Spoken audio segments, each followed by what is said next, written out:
doing an antifreeze swap on this 2009 Mazda 6. I think Mazda says 10 years. This is a 2009, it's 2018, 9-year-old car. It's got about 203,000 on it. Car's been pretty damn good. We're going to go ahead and talk about a antifreeze change. First thing in this 2009 model, if you look at the cap, hopefully I'll show that clearly, it says FL22. Well, FL22 is a relatively rare item for antifreeze. If you go to AutoZone, you likely won't find it, or Advance or any of those. It's special to Mazda. You know, if it lasts 10 years, it's pretty good stuff. I had to, I looked at going to my local Mazda dealer, but it was really expensive there, and it was only 50/50 while I was looking for something with a higher concentration. So I went to Amazon.com. I found this Avenol stuff, and if you see right here on the thing, it says Protect FL22. This is actually 5 liters, which is of course more than a gallon of concentrate. And I purchased 2 gallons of this. Also for the effort, you're going to need some distilled water.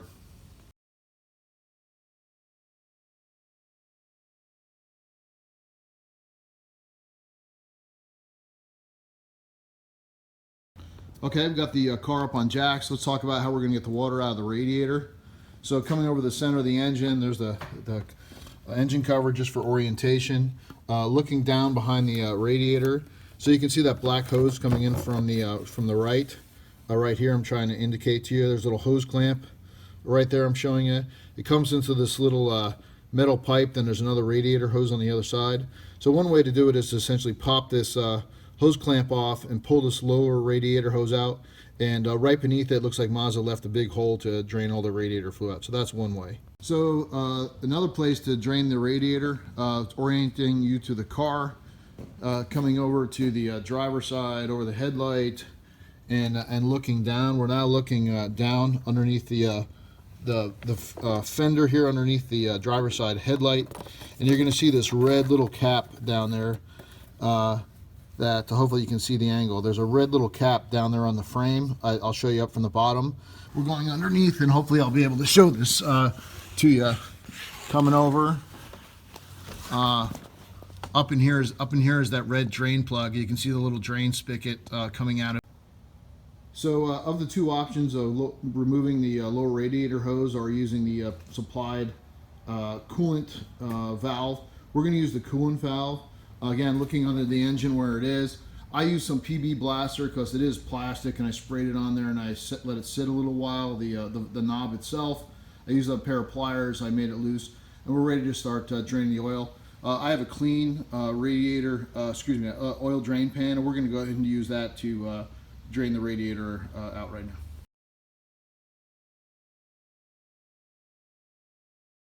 Draining just to orient ourselves. The water is, we're using the drain, radiator drain plug, and we're draining it into the pan.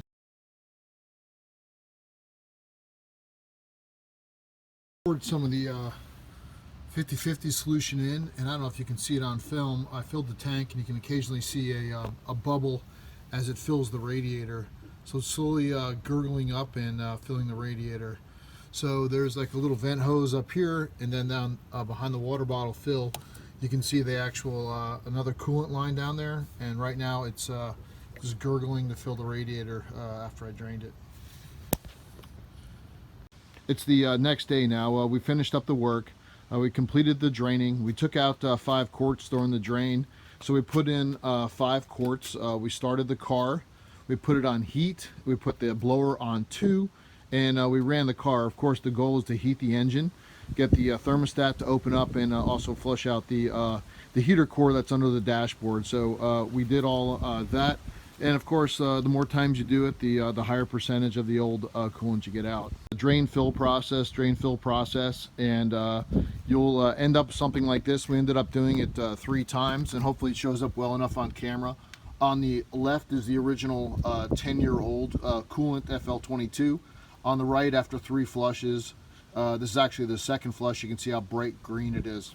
A couple of tips that I might want to pass on to you. If there's any Mazda mechanics out there, please go ahead and comment below.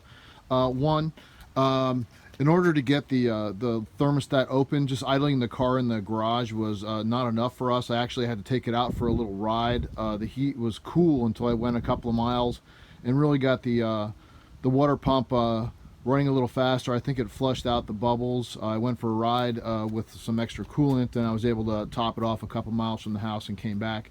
You might need some extra RPMs to flush the bubbles, perhaps out of the cooling system or out of the heater core. Another tip, just to satisfy myself that there was water in the engine so I didn't burn the engine up, you can go ahead and squeeze the upper radiator hose right here, and if you squeeze it, if you keep squeezing it, you'll notice that the level in the bottle moves. So that's how I confirm myself the engine was had enough coolant in the upper radiator hose.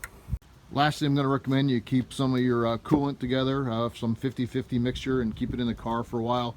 You know, I did all the work, ran on speed, came back, and I noticed that it's dropping down a little bit more. So I think perhaps you know, it's flushing a few more bubbles out of the system. So, but overall, good to go. Thank you for watching.